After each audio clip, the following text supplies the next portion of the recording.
Meeting होने वाली है 10:30 बजे के करीब, ये कितनी इंपॉर्टेंट है? और दूसरी बड़ी बात, क्या पाकिस्तान अब डर चुका है या पाकिस्तान की अक्ल अब ठिकाने आ चुकी है?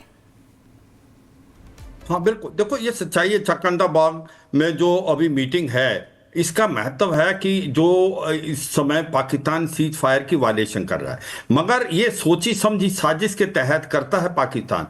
वो क्यों कर रहा है सीज फायर का वायलेशन? क्योंकि ये 2021 में दोनों देशों के बीच में सीज फायर हुआ था। उस समय भारत एक प्रकार बहुत हावी था, उस समय बहुत ज़्यादा नुकसान पाकिस्तान को हो रहा था, और दोनों तरफ से ये सच्चाई है कि लोगों को परेशानी थी, भारत इसलिए माना। मगर अब पाकिस्तान एक जो है वो अपनी एक प्रकार जो जिस प्रकार से उसकी एक करतूत है उससे बात नहीं आता। जब उसने इन्फिल्ट्रेशन करानी होती है तो फिर ये सीज फायर वायलेशन करता है, और उस सीज फायर वायलेशन के माध्यम से ये एक प्रकार से इन्फिल्ट्रेशन कराता है। क्योंकि पाकिस्तान को पता है कि अब जो गिने चुने आतंकवादी कश्मीर घाटी में रह गए हैं, वो जो ऑलमोस्ट अबाउट 40 से 50 हैं। लश्कर तोबा जैसे मोहम्मद की लीडरशिप बिल्कुल खत्म हो गई है, अम्यूनिशन वेपन नहीं है, ये नए टेररिस्ट भेजने की कोशिश कर रहे हैं, और इसीलिए ये सीज फायर वायलेशन करते हैं। मगर भारत ने बहुत समझाया, नहीं समझाने पर भारत ने अब इनको कड़ा जवाब दिया है और उनकी 2 पोस्टों को बर्बाद कर दिया। पाकिस्तान को डर लगने लगा है, अगर सीज फायर वायलेशन होती है तो पाकिस्तान को मुंह जोड़ जवाब दिया जाएगा भारत की तरफ से। और दूसरी बात, सबसे ज्यादा इंपॉर्टेंट चीज है, आज पाकिस्तान की फौज घिरी हुई है। पाकिस्तान की फौज जो है तहरीके तालिबान पाकिस्तान,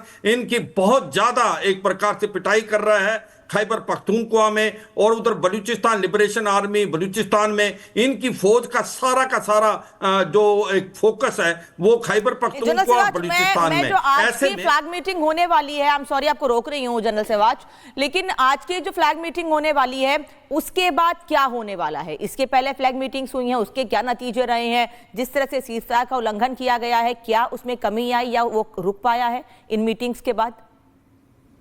हाँ बिल्कुल, देखो सच्चाई है, ये पाकिस्तान के फायदे में है। अगर सीज फायर होता तो उसको फायदा है, क्योंकि उसको पता है वो बहुत कमजोर है एक प्रकार लाइन ऑफ कंट्रोल पे, क्योंकि उसका फोकस अभी खैबर पख्तूनख्वा और बलूचिस्तान में। और ये भी सच्चाई है, भारत के पास काबिलियत और क्षमता ज्यादा है। भारत अगर सीज फायर वायलेशन पाकिस्तान करता रहा तो ईंट का जवाब पत्थर से देंगे, और फिर क्या होगा कि सीज फायर एक प्रकार एलओसी फिर एक्टिव हो जाएगी जो 2021 से पहले थी। उसमें पाकिस्तान को बहुत बड़ा नुकसान है, क्योंकि पाकिस्तान के अंदर इतनी काबिलियत और क्षमता नहीं है, स्पेशली आर्टी फायर को लेके। उनकी जो इकोनॉमिक कंडीशन खराब है, उनकी पोस्टों का बर्बाद। मैं एक आपको एग्जांपल दूंगा, मैंने लाइन ऑफ कंट्रोल पे ब्रिगेड कमांड की थी मच्छल में, कुपवाड़ा में। जब हमारे समय में जब पाकिस्तान की पोस्ट जो भी एक प्रकार से इन्फिल्ट्रेशन के लिए मदद करती थी आतंकवादियों के लिए, हम उस पाकिस्तान की फौज का नामो निशान मिटा देते थे। तो एक डर पैदा करते थे पाकिस्तान में, अगर आप आतंकवादी भेजने के लिए सीज फायर वायलेशन करेंगे तो इसका जवाब बहुत ज्यादा सख्त दिया जाएगा भारत की तरफ से। अब पाकिस्तान को डर लगने लगा, पाकिस्तान ने सीज फायर वायलेशन की आतंकवादी को भेजने के लिए, मगर जो मुंह तोड़ जवाब भारत की फौज ने दिया, अब उनको लगता है कि उनकी पोजीशन जो है कमजोर है। अगर भारत ऐसे ही जवाब देता रहा तो मुझे लगता है पाकिस्तान की जो पोस्टें हैं जो लाइन ऑफ कंट्रोल में, उनको बर्बाद किया जाएगा। और ऐसे में पाकिस्तान डर गया है, और पाकिस्तान इसीलिए सीज फायर वायलेशन के को तो एक प्रकार मद्देनजर रखते हैं वो एक फ्लैगशिप जो अपनी कर रहा है मीटिंग। और ये इसलिए यहाँ पर देखिए, यहाँ पर फिलहाल मीटिंग के लिए पाकिस्तान आगे आया है, क्योंकि अब ये जानकारी मिल रही है, ऐसा संभव माना जा रहा है कि पाकिस्तान डरा हुआ है। एक बार ग्राउंड पर लिए चलते हैं आपको फिर से, क्योंकि गुरसिमरन वहीं पर मौजूद है जहां पर बैठक होने वाली है। अब से कितना वक्त और बचा है ये मीटिंग शुरू होने में, गुरसिमरन?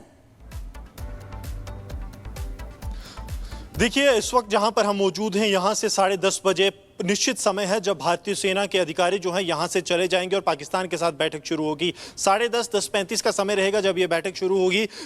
1 घंटे तक बैठक चल सकती है मोटे मोटे तौर पर, अभी तक ये जो है अंदेशा जताया जा रहा है। बाकी जो है, क्योंकि ऑन ग्राउंड जब बातचीत होगी तब ही उस बैठक कितनी लंबी चलेगी वो हो सकता है। लेकिन 10:30 बजे जिस जगह से हम ग्राउंड जीरो से रिपोर्ट कर रहे हैं, यहाँ से लगातार जो है हम ग्राउंड रिपोर्ट कर रहे हैं। देखिए, एक बेहद महत्वपूर्ण चीज़ इसलिए भी ये सामने आ रही है कि 4 साल के बाद पाकिस्तान ने जो है वो युद्ध विराम संधि का उल्लंघन किया है। रक्षा विशेषज्ञ से मैं एक सवाल पूछना चाहूंगा, जिस तरह वो कह रहे थे कि उत्तरी कश्मीर में उन्होंने जो है सुरक्षा बलों को कमान किया है, वहां पर सर एक बड़ी चुनौती ये रहती है कि पाकिस्तान जो नदी नाले हैं वहां से घुसपैठ की कोशिश करता है। यहां भी पाकिस्तान की तरफ से तकरीबन वही रवैया अपनाया गया, लेकिन जब वहां पर नकेल कसी गई तो पाकिस्तान ने युद्ध विराम संधि का उल्लंघन किया।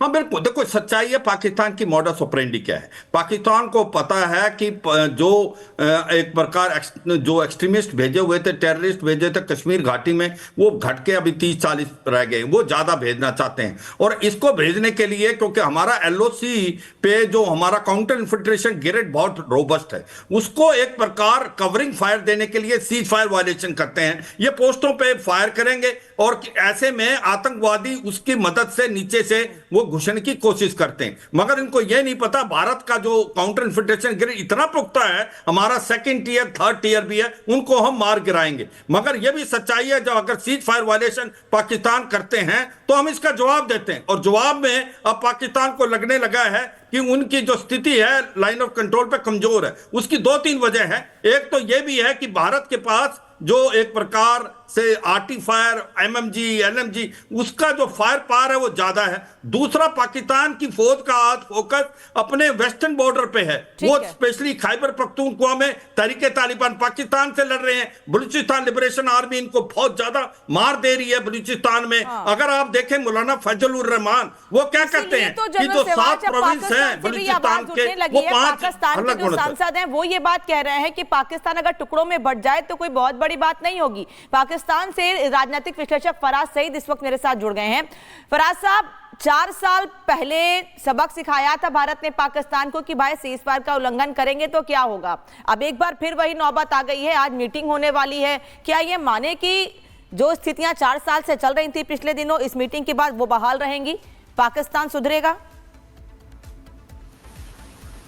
देखिए, जहाँ तक तो जनरल साहब ने कहा कि और आपने भी इसको मेंशन किया कि पाकिस्तान के जो टुकड़े हो सकते हैं, it can only be relevant as much as living in a fool's paradise. Because क्यों पाकिस्तान के टुकड़े होंगे? उस फूल्स पैराडाइज में तो आपके सांसद ही रह रहे हैं ना सर फराज सईद साहब। उस फूल्स पैराडाइज में आपके सांसद ही रह रहे हैं, क्योंकि आपके सांसद ही ने यह बात कही है कि पाकिस्तान के टुकड़े हो सकते हैं, सिंध, बलूचिस्तान, पंजाब, ये सभी अलग हो सकते हैं, क्योंकि वहां के लोगों को वो सुविधाएं नहीं मिल पा रही हैं जो पाकिस्तान के नागरिकों को मिलने चाहिए एक्चुअल में। फूल्स पैराडाइज में कौन रह रहा है फिर?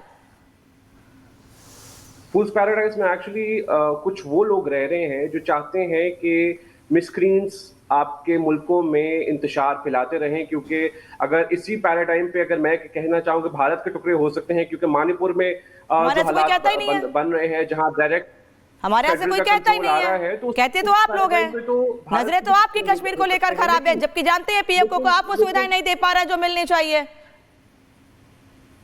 देखो सच्चाई ये क्या है कि आप एक आईना देखें कि क्या सिचुएशन है आज Pakistan. If you want somebody sitting from Pakistan to put forward an argument, then let me complete. General साहब को काफी वक्त मिला, मैं उनकी पूरी रिस्पेक्ट करता हूँ, उनकी एक्सपर्टीज बड़ी वैलिड है, बट मैं कहना चाह रहा हूँ कि